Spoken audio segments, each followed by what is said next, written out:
Welcome everyone to the SERL American Ethanol Series Season 2, Race 17 at Chatham. Not Chatham like I kept on mispronouncing it a season ago, so if you can remember that, my bad. And also what I didn't do last season was show you a map of this racetrack. So the red arrow indicates the way we go around this racetrack, and to me this racetrack I think kind of has a combination of like the super speedway and definitely a road course. In fact, right after the 1.3 mile has a word that you may not hear very often, roval. And basically, a roval is basically sort of like if a oval and road course had a baby. You know, that's a good way to describe it. And the corners, the first two corners are banked at 14 degrees of banking, and these are the only banked corners. But this track has some pretty big elevation changes. So once we get onto the narrow backstretch, we then go down into a series of S's. But the thing is, just before we go into the S's, we have this super steep hill before they get to the S's, and then all of a sudden you use a lot of brake and throttle. And to me, that's where the cars are going to get the most sideways. They're not going to be as handling as well. And I think that's where we're going to have the most wrecks. And in last season's race, where we had a total of 5 cautions, 4 of the 5 cautions happened in the S's. So I think definitely watch out for that area today. And if you're in the middle of the pack, you definitely do not want to be there at all. And just like any other road course, it pays off to start up front, and that's where John Smith was when he won this race a season ago, and he won from the third place starting position. And on the front row we have Cameron Garlington and Nick Smith. This is Cameron Garlington's first career pole. He becomes the 14 different pole winner in now 17 races. And starting dead last was last week's winner, Johnny Mills. Now, Johnny Mills made a bit of history in last week's race at Milwaukee, becoming the first driver of the season to have more than one win. Because, and I didn't really realize this until he won that.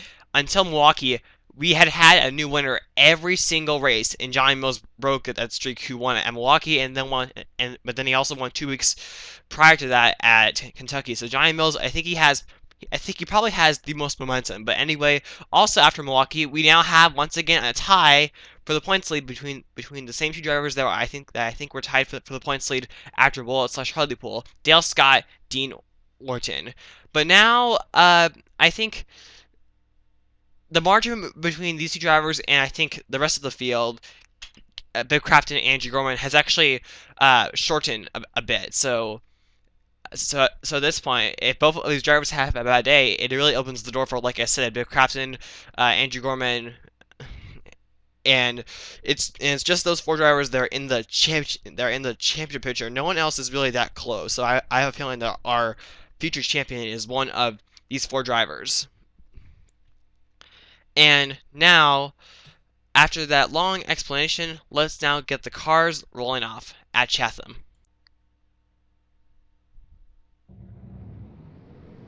And as you watch the field go by, you'll find Dale Scott on the inside, right in front of your screen, in the middle of the pack, and Dean Orton, who's going to come in here in a couple seconds. He's right there.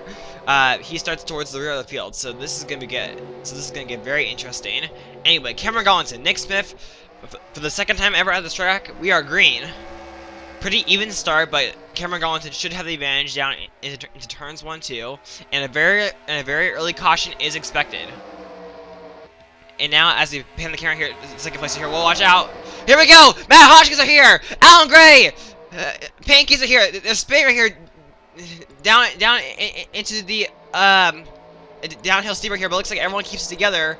Oh, wait a second. That may not last long. As you're watching on the Balvin here, as we can see, there's Dean Orton right there. 2 and 3 wides around most of the field. How did we all save it? Now Andrew Gorman, he was one of the biggest gainers right there. He's now in second place, so he puts himself in a good position here. Oh, Lisa Gonzalez, she's off course. And it looks like Ian Saunders and Phil Goldberg are off the pace just a little bit here. But that all started when Nick Smith got hooked here down into Blaine Keyes, Alan Gray, Matt Hotchkiss. I can't exactly remember, so now let's get an instant replay. In the middle of turns 1, 2, Nick Smith, I think, went a little high, and that allowed Blaine Keyes to be right on his bumper, and then they just got too close once again, and they hook each other down into Matt Hotchkiss and Alan Gray. And so right here, this happening right here as a battle for second place right here, it is amazing that not more drivers didn't get involved in this right here. And this is probably going to be ranked very high as when it comes to crashes that could have been a disaster, but didn't right here. And look at drivers like Johnny Mills and Ronald Hedgehog gain a ton of positions. But what happened to Lisa Gonzalez? That's what I want to know. So it looks like she was probably in front of this pack. Oh, never mind, she was right there. And it looks like that what happened was, okay, 3 wide. Oh, I think I know what happened. Oh, Philip Goldberg and Biff Crafton here hooked together here down into Ian Saunders, Randy O'Neill, Justin Thomas, and Lisa Gonzalez. That's what happened. And Biff Crafton, he came into this race third in points. This is not helping him at all. But overall, it looks like that we're not gonna have a single DNF, most likely. And now, let's now go on board some drivers. Jacob Reed had a good front row seat of this crash.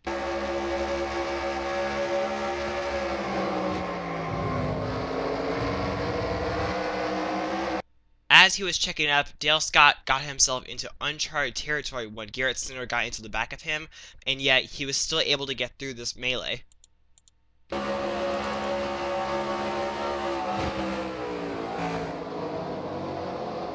a moment, he can't even see anything. No DNFs after that last caution, and now we are going to have a restart here on lap 4 of 20. Now, it looks like that we are currently on pace to tie and maybe beat the amount of cautions we had last season, which was 5. And Cameron Gallatin is still going to be our leader, but now, after avoiding that crash, Andrew Gorman is now in second position, Nick Smith into third, Blaine Keyes in fourth, and he actually comes into this race 5th in points, and if he finishes right around here, and with how poorly Dale Scott and Dean Orton are on the racetrack, he could maybe get himself into this championship picture. But anyway, the top 5 get away from the rest of the field. Now here comes Andrew Gorman here to the inside. Andrew Gorman looking for his second career win. He's gotten close to getting a couple of wins this season, but he only just has that one win, and it came at Memphis. Anyway, and now Andrew Gorman, he has Nick Smith behind him here, and the two almost made contact. Now, as Blaine Keyes gets a threat from Ben Braley, Nick Smith now goes to the inside of Cameron Gallatin, but Cameron Gallatin does have the preferred line as we go through turn 10, the last set of S's, and now we have another caution. Jim Kelly in 39 with a lot of damage. And it looks like that maybe this was like a one-car incident where someone got hooked in the S's and hit the tire barriers. That's my guess. Just outside the top 15, Jim Kelly right behind Ben Goldberg and Abe Troxell. And what happens here is that Daniel Voiles, after the first set of S's, he gets a really good run right here, and that causes him to be right on the back bumper of Jim Kelly, and the closing rate through the section of the racetrack is really fast. And right here, the two right here make contact. Ben Goldberg gets closer here, but Jim Kelly right here goes over the curb right here, and then just slams the tire barrier, so it looks like his day will definitely be over. And now let's get a flyby. This is a unique angle, and when I press the play button, it will just look like Jim Kelly just flew into that wall or tire barrier.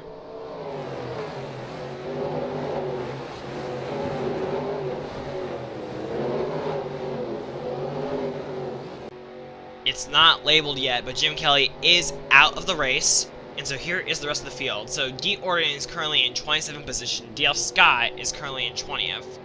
And so I think that if we get a longer green flag run, they're going to have to try their best to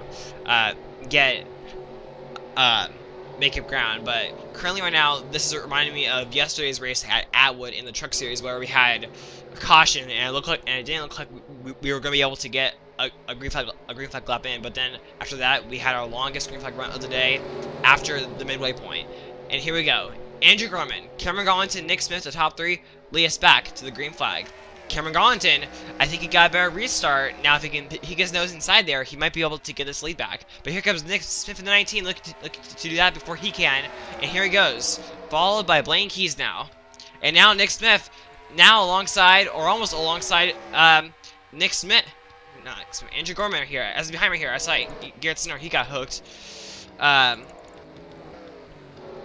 There is Dean Orton once again, so he's not really on the preferred line. And now Dale Scott here, he is really in a bad position here. He's sort of in the danger zone. And behind Dale Scott, actually Austin Kennedy. I wonder what that damage on Austin Kennedy's car comes from. That's interesting. M- Maybe someone maybe someone checked the below earlier in the braking section like this area, and Austin Candy ran into the back of him. But anyway, now we're here. We got through a full lap, green flag here. Now Nick Smith is our new leader. Blaine Keyes is now in the third place as Cameron Gallatin continues to fall back. Jacob Reed in the 29, a driver that who has had a very up and down season, but has been mostly an up season. 11 points. He could definitely get himself into the top 10 if he finishes right around here. Oh, now here we go. So now I have another caution, and now it's Ben Goldberger here. Anyone else? Ooh, looks like the other driver involved was the two of Hurley Haywood, and for him, his struggling season continues. Ooh. Biff Crafton, he has a little bit of damage. I wonder if it has anything to do with what just happened. I'm looking to see, Torn Dieter is scraped up a little bit. Well, it looks like that it was a small crash. Well, my guess here, Arch Hussein goes into the back of Ryan Casey, and Karen Blake goes into the back of Riley Smith. Interesting.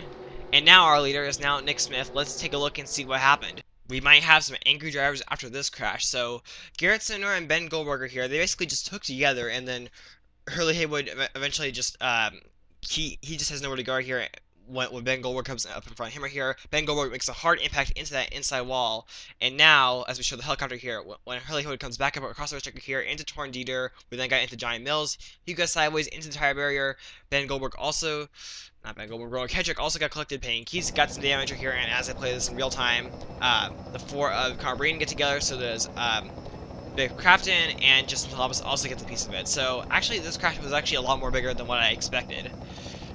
And now, let's go on board some drivers. I believe I said that Jim Kelly's hit was pretty hard, but this hit is even worse, especially since it was into a concrete wall, not a tire barrier.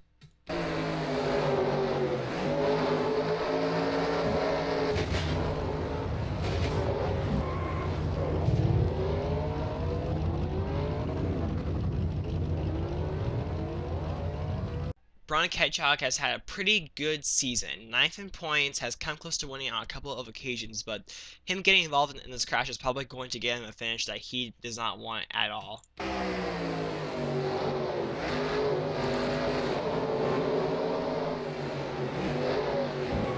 In some ways, Hurley Haywood kind of comes out of nowhere.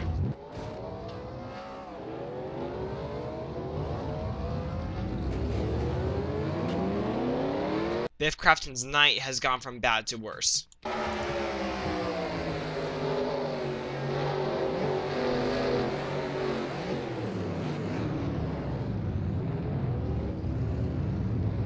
Trying to find a place to go right here. Right behind Connor Breen, hits the back of him, but then gets more damage from Hurley Haywood.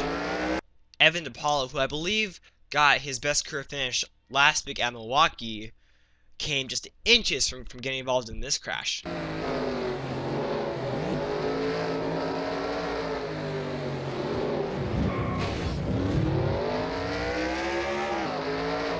Despite many drivers gaining damage with many drivers getting damage, especially front damage, the only driver that'll be out of the race is Brian Hedgehog. And Connor Reedon, he's catching up on the field. And now I'm going to show you the rest of the field. And so Dale Scott and D. Orton really have not really been going anywhere. In fact, it looks like Dale Scott has lost a few positions while D. Orton has just gained a few, but it's still not enough. And now Nick Smith is going to lead us back to the green flag.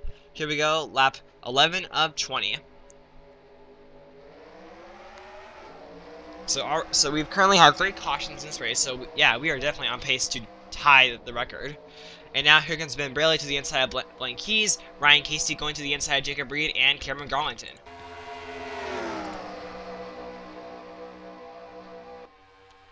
Let's take another flyby.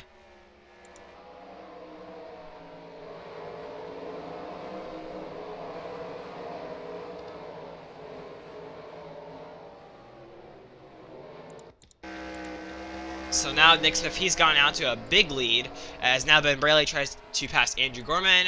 Ryan Casey's still trying to work on Cameron Gallatin, and as we go through the rest of the field, here's a nice 3-wide battle. Here is a nice 3-wide battle. John Martin, Elgin Mills, Matt Hotchkiss. And Matt Hotchkiss, he started up front, but the thing is, ever since he's but ever since he went around, he's just been going backwards. And now here comes Dale Scott in the 15 trying to pass him. That's another bonus point. Daniel Wells in the 33 also trying to get by him. Garrett Sinor, yeah, Matt Hotchkiss here. He's definitely going to finish very poorly at this rate. Charles Belling right into the top 10. He also has a little bit of damage. I don't know where that came from. Maybe on the first caution he hit the back of someone, which I would not be surprised by. But anyway, now the first several drivers have gone single file. I guess another driver we should point out here tonight, Club Crafton, a driver that is just trying to get a good finish because it's just been mostly a season of struggles for him. He's actually dead last, almost a full race behind second to dead last. So. And so he's just looking for some kind of good finish tonight. And now Andrew Gorman, it doesn't look like he's really catching Nick Smith. He's actually now getting closer to getting past. And now here comes Ben Braley in the 40. Ben Braley in the 40, a driver who has yet to get his first career win here, is actually going to get by Andrew Gorman. And I think Nick Smith actually went a little high. Yeah, I think he went a little high here because now here comes Ben Braley approaching Nick Smith. Nick Smith, who won at Mexico City, and that is a road course, so maybe the reason why he's so good is because he can take that Mexico experience here. Wait a second, pit stops. Why is he coming down pit road? Why is Nick Smith coming down pit road? I cannot tell why. He doesn't have any damage. Well, actually, I'm miscorrected. He actually did get some damage in that first lap crashing here, but oh my goodness, right here. What looked to be a great day has now all of a sudden gone really bad. We're gonna check this.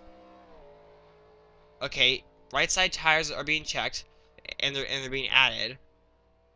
Did he have a flat tire? Wow, tire issues for Nick Smith as now the lead now goes to Ben Braley.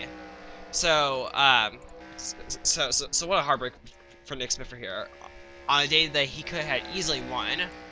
And now Ben Braley in the 40, he's actually almost gonna lap him now by the time he gets back up to full speed. But anyway, it looks like Ben Braley, he's running away with this. But Andrew Gorman, while he may not be able to get the win, it's still gonna be a great day for him in the points. Cameron Garlington now trying to get past Ryan Casey. Blaine Keyes also trying to catch both of these drivers. Kendall Maynor in the 70, a driver who's also had a lot of struggles. If I look at the point standings, yes, he has. The 0-1 of Riley Smith, who after the first several races has been hanging around like the 10th place area in points. He's having a nice solid day. So is Abe Troxell, another struggling driver. Club Crafton is now all of a sudden in the top 10 position right here. Where is Dale Scott? Dale Scott is currently in the 16th position, and the way things stand right now, he's definitely going to lose quite a bit of ground to Andrew Gorman, unless he can make up a couple more positions, then it won't be so bad. Dean Orton, on the other hand, where is he? Where is Dean Orton? Dean Orton is almost 10 spots behind Dale Scott, so it looks like that he is definitely going to lose, and he might actually be at risk of losing second place. Maybe not this week, but next week. But anyway, now Ben Braley are here, who has now caught Nick Smith. Will lap traffic get in the way? I don't know. Or is Nick Smith just going to let Ben Braley go right by him?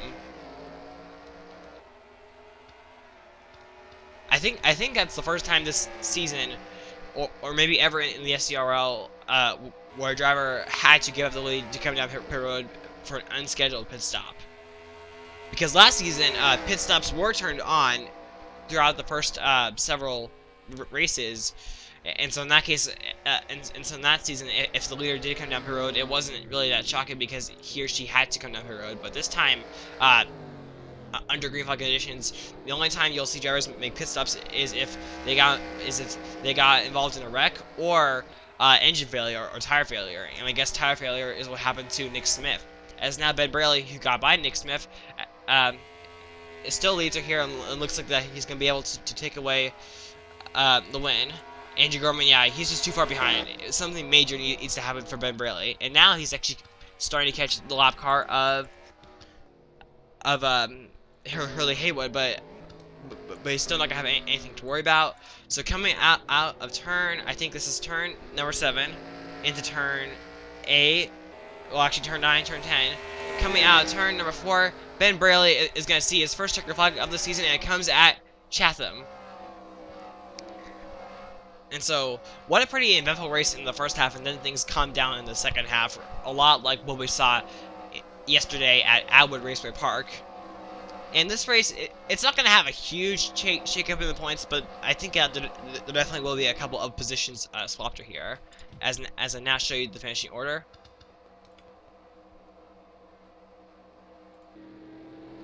So here is the finishing order. So Ben Braley, Andrew Gorman, Ryan Casey, Cameron Garlington, Blaine Keyes, Kendall Maynor, Jacob Brady, Club Crafton, Abe Troxler, Riley Smith. That is your top 10. And just like last week at Milwaukee, drivers that have had struggling seasons get great finishes for them. And Andrew Gorman, he's going to be, other than Ben Braley, Andrew Gorman is going to be the biggest winner in the point standings. And I guess you could say the same thing for Blaine Keyes, because I think now, with his finish, I think he's going to be in this championship hunt when we head off to next week's race. And, yeah, and speaking of that, Dale Scott finishes 15th, Deaton Warren finishes 21st. Not the day that both of those drivers wanted to see at all. And they're just going to have to try better for next week. But what a tough break for Nick Smith, who the driver who had led the most laps today had apparently must have had a tire issue. Maybe he ran over debris or something. I don't know, but he's gonna wind up with a 40th place finish. But maybe he'll have some luck in next week's race, and maybe tomorrow's Havel's Cup Series race at the road course. I forget how to pronounce it. It starts with an H. You can look it up on my Super EP Master website. And anyhow, I want to thank everyone for watching this race. Be sure to rate, comment, subscribe, and buy. Congrats to Ben Braley.